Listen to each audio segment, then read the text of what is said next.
You're listening to a 3CR podcast created in the studios of independent community radio station 3CR in Melbourne, Australia. For more information, go to allthews.3cr.org.au.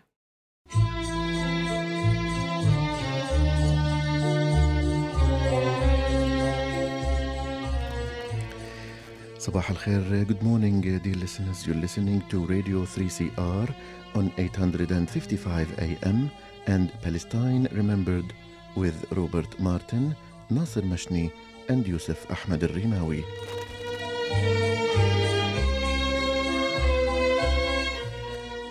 Palestine Remembered is Australia's only English language radio program that is totally dedicated to Palestine. We'd like to welcome those listening on 855 and those that will join us on podcast at 3cr.org.au.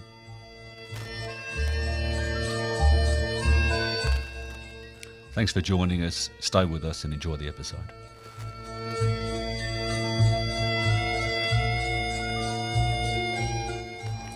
Good morning, listeners, and welcome to another episode of Palestine Remembered, day 308.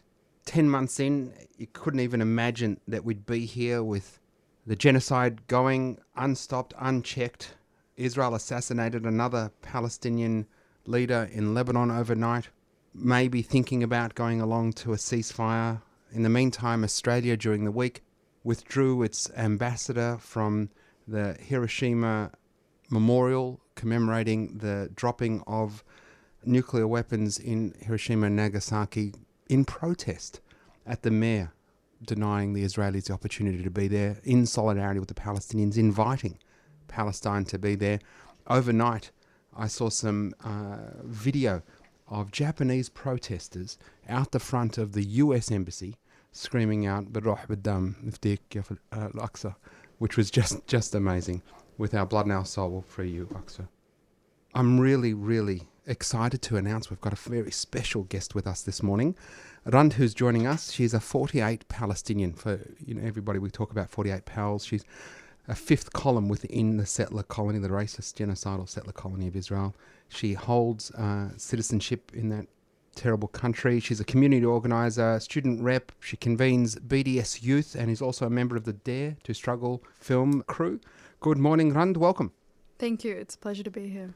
It's a pleasure to have you, Rand. And I've spoken about it a number of times. One of the best things that has happened, one of the sliver of silver linings since October 7 has been the extra engagement and uplifting of our youth in the movement, and particular in our women. But that's not you, Rand. You've been a staunch advocate for as long as I've known you, and that's the best part of 5 years. So welcome to the show, Rand.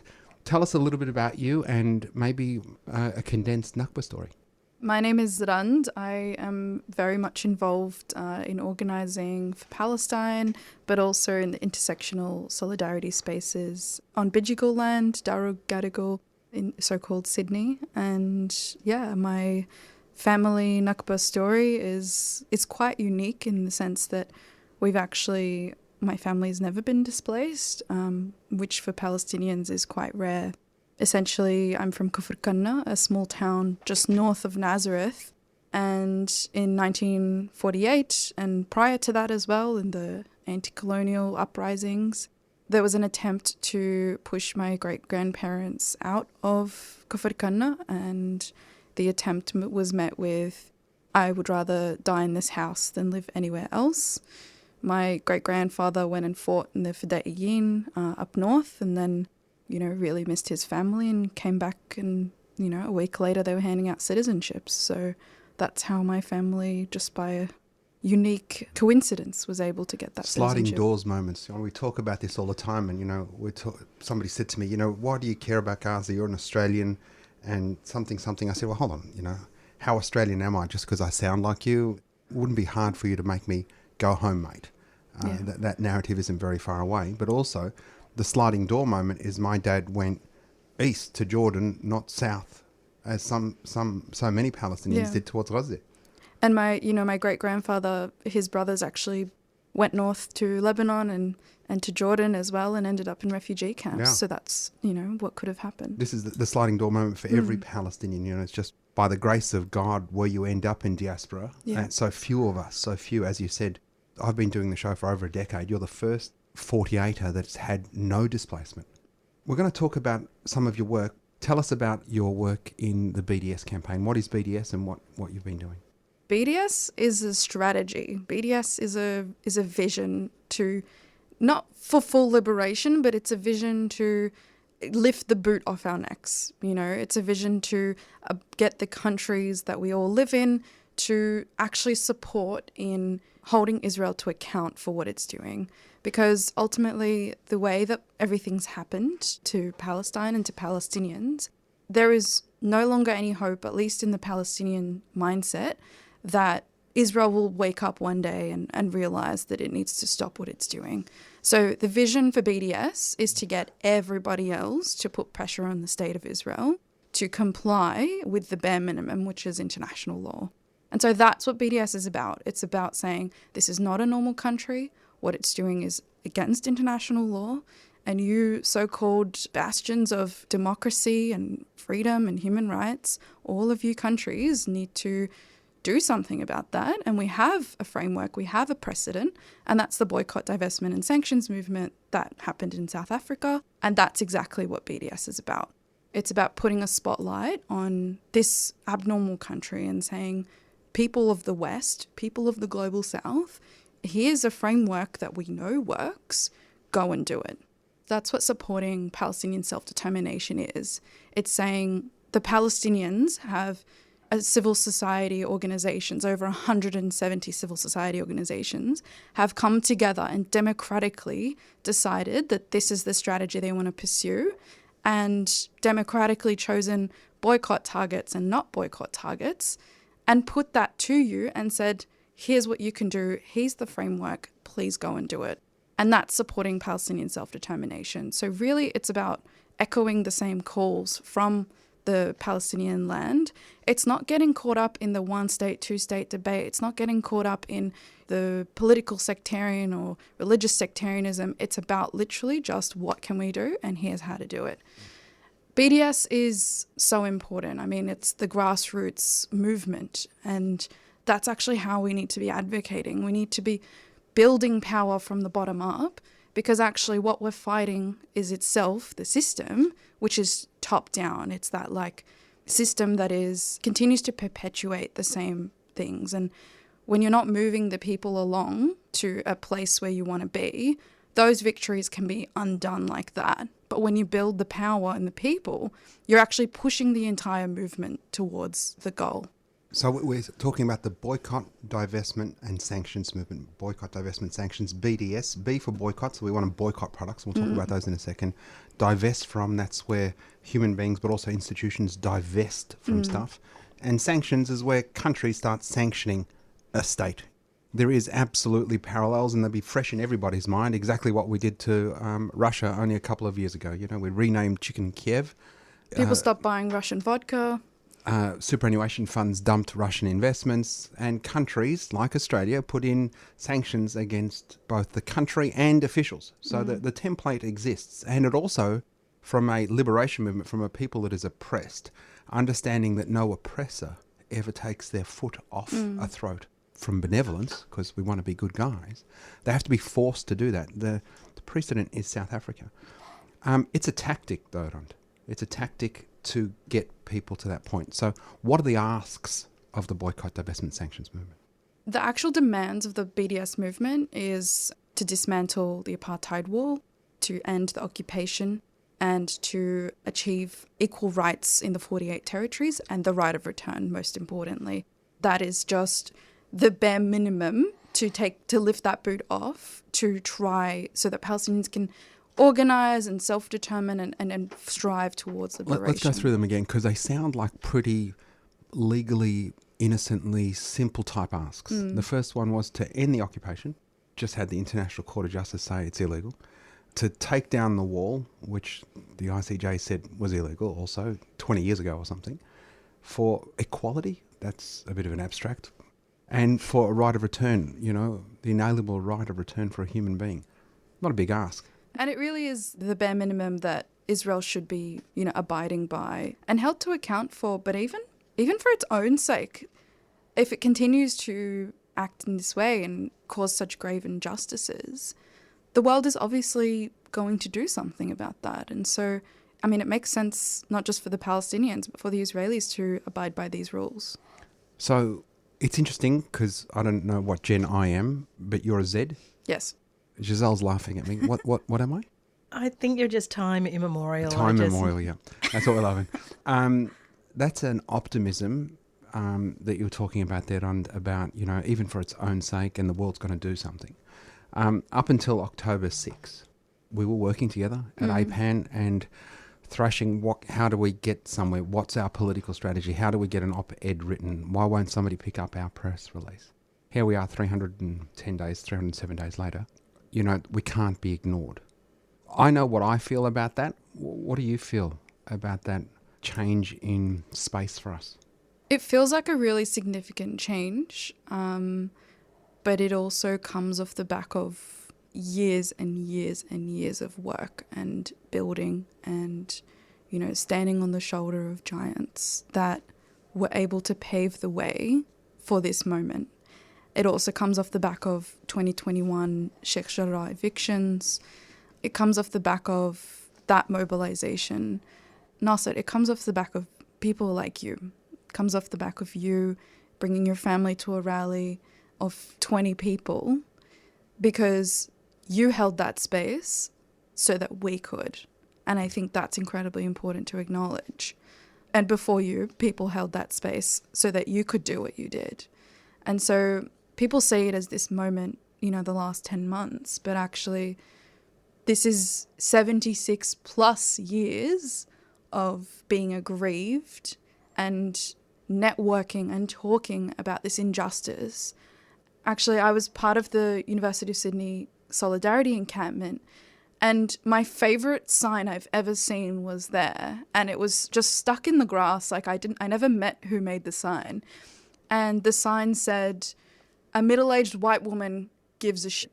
Now you know this is real." It was the funniest sign I'd ever seen because it's like acknowledging her privilege and using that to say, even I care about this. So I think it's these like conversations that were happening for decades and this injustice that's been brewing for decades that has been able to lead to this moment. So thank you for everything you've done. Stay locked to 3CR. I really want to talk about your BDS work as a youth convener. Where's the youth understanding of engagement with appreciation of desire to BDS? BDS is interesting in the sense that a lot of people don't want to touch it. You know, it's too political, it's too extreme for some people. And then for the other side, it's not extreme enough, you know. And so it lives in this space that only... Why is it extreme? They consider it extreme because the very foundation of it is that Israel shouldn't be normalized. Mm-hmm. And that to them so is we're talking extreme from the point of view of, you know, polite, liberal, Chardonnay sipping society, not from our activist space. And they'll always say, you know, individually I support BDS. Like, I don't go to McDonald's anymore. And it's like, did you want a hug for that? Yeah. I mean, the BDS movement is so much more than just boycotts, right? And so trying to get that campaign rolling is really important. It's this thing that, like, so many people don't want to touch. And of course, I mean, I'm a socialist, but socialists are just like, you know, it's not good enough. It's actually, that's not going to bring about revolution. So, you know, that's not our political strategy. Our political strategy is over here, and we're going to do that. So it's left in this weird space where nobody really wants to touch it. And it's so important. Like, it is the most important thing that we What's can put self-determined? out. It's self-determined, first of all, and it's actually the strategy to win. And there's a precedent for it. And so it's about highlighting that precedent and saying the parallel is there. Why are we not pursuing this? But also speak to the opportunities to use it as an education tool as well. Totally. Because the moment that you say something so-called controversially, which is Israel's not a normal country, people are like, huh, what? Why? And then that's your opportunity. It should be opportunity. I mean, you know, I was speaking to a, you know, quote unquote white dude during the week. You know, the conversations that perhaps got whispered in that sort of more powerful space, yeah? Like the most powerful person in the country is a middle-aged white woman. You know, she can influence husband, children, mothers groups, etc. And there's a real power to that. But there's still a lot of power, a lot of actual power in older white dudes. And where they might have been having these conversations about, they're a little bit more forthright now. And the concept of self-defense, and if you're looking at this from a privileged white guy, Peter Dutton's on the right, I can't even say the words, on the right track here. Self-defense, my kids were at a music festival, and the imagery of beheaded babies in the oven, systematic rapes, all that's debunked lies still exists in their heads. But self-defense would have justified maybe a week, maybe a month of it. Like even those guys are going 10 months later, what the F? So there is a real space. There is a real space for us to not be gentle. We need to be pushing hard and capturing those people and saying, Israel is not normal. Everything they've sold you about being this beacon of democracy and, queer safe, normal place. It is just as the South Africans who suffered under apartheid will tell you, Israel is worse. It's a racist little shithole country. And that's the thing. It's like you can't just make people aware of this and that's it. You need to give them something to do. Yeah. And that's why BDS is so important, because it's taking you through that journey of anger, hope, action. Yeah. And that's what it's about. It's about getting people to take action. And BDS isn't about I go and do the thing as the BDS organiser or whatever it might be. It's about how do we get these groups, these collectives, so many groups that exist now. I mean, Melbourne for Palestine, Teachers for Palestine. How do we get them to get on board with this strategy so that we're all doing the same thing at the same time? And that's what the Caltex action was about. And that's how, coming out of the APAN conference, I mean, it's so important that APAN platformed BDS as a strategy, because the conversations that then happened in the hallways were like, I'm from Victoria, you're from Victoria. What can we do together in our respective communities that can achieve some sort of change? And it was like, well, let's have a look at the BDS website. They had a look and saw Caltex and Chevron as one of the most egregious boycott targets because profiteers. Profiteers and absolutely extractive in its nature because of the way that it extracts our resources as Palestinians. And also just gives billions of dollars to Israel and to lobbying. So it was about these conversations that happened in the hallway. And then, day 3, as you know, it was a workshop day, and they got together and said, well, let's do a coordinated action across Victoria, and then reached out to BDS Youth. I saw the message and it was like, okay, let's get Sydney involved. Let's get the head office in Perth involved. And then next thing you know, it was a national day of action. And after that, it was a campaign. What are we going to do next? Let's have a webinar. Let's do, some people are going to start moving into pickets. Like, that's amazing. And that's exactly what BDS is. It's this grassroots, people-led, and it's so good because it has outlet for creativity. Like, people can do things differently, and people can have different stickers and different posters and what have you, and still be able to work towards the same target, which is we are all targeting the same petrol station, the same company, Chevron, to hit them where it hurts, which is financially. And so what about the charge of this being an anti-Semitic movement? It's outrageous. I mean, the attempt to slander BDS is anti-Semitic. Because Chevron's a Jewish company, is it? No, it's a US company. Oh, and this is one of the things that I recently somebody said something. I said, look, if you have a look at the targets that the boycott, the BNC, the Boycott National Committee in Palestine, does all the research and chooses these targets, other than the organic ones, only one of them is a Jewish company. And actually 2, Saba and SodaStream. It's about companies that are complicit in and profiteer from the oppression and genocide of Palestinians. Yeah. And also, I mean, Zionism isn't inherently Jewish, and in fact, it definitely wasn't in its inception, So they're going after Zionist and complicit businesses and institutions, not Jewish ones. Tell us about your Apartheid Free Zones, but also speak about the councils and council motions as well. The Apartheid Free Zone is like, when you've done everything you can in your local community or space or venue to boycott HP, make sure you're not using a HP computer, and no one buys McDonald's and nobody's going to Starbucks on their coffee break. Like, it's like, what can we do next, And the Apartheid Free Zone is that, like, leveling up and being very distinguished in your BDS campaigning work. a and visible. This is and like visible. We want people to come to us. Yes. It is essentially a level up in your BDS campaigning, and it is a commitment. It is a total commitment, and it takes work, but it is so important, and it is the best tool that you can take into your progressive spaces, into your union, into your workplace, potentially.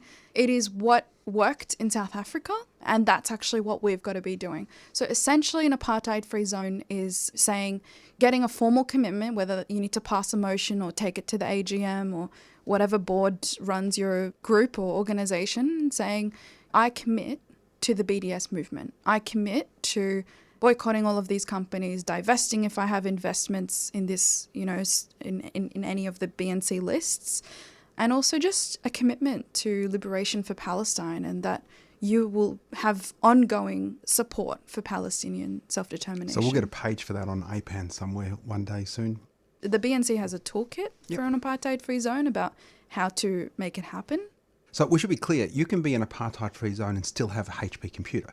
BNC says, like, if you've got the computer, you can't throw it away. Don't go breaking Just don't buy a new one. printers and computers. Totally. Yeah. It's about repurchasing. And for us, it was particularly important because the printers are HP. And so whenever you buy toners and stuff, it's, you know, is it HP? Is it not? The BNC always says boycotts shouldn't come at a financial loss for you. Yep. And so it's just about not renewing the contract. If you have a soda stream, you can actually buy the canisters by a different brand. Perfect. So don't throw out the soda stream, No. just get different And canisters. it's good having the soda stream because when your friends come, as long as the canisters are ethically sourced, you can tell them just how soda stream is and how complicit they are and use it as an education tool, which is a big part of the BDS movement. Sydney City Council passed a boycott motion, Marybeck, Darebin, Liverpool. It's starting to get legs. The best part about it is divestment. It's become really popular in that divestment is a twofold, right? Like there's the actual removal of those funds from the State of Israel and the complicit companies, but it's also about institutional change, more awareness around why it's so important. And Inner West for Palestine is now pushing forward the Inner West Council, which is the only sister council of a Palestinian city. It's so important that these councils are taking up BDS because that's the next thing after ceasefire, you know? Absolutely. The work starts when the killing stops. Exactly. Rund, it's been fantastic having you on. Run's our 48 pal. She's a community organiser, student representative. She convenes BDS Youth and is also a member of the Dare to Struggle films. Get along tomorrow, 12 o'clock every Sunday, State Library, 12 o'clock State Library for our rally and march. Share the podcast, tell your friends, and remember, there's never been a better time for a free Palestine.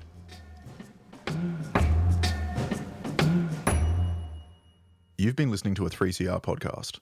If you found it valuable, please consider donating or subscribing to support independent community radio. To find out more, go to 3cr.org.au.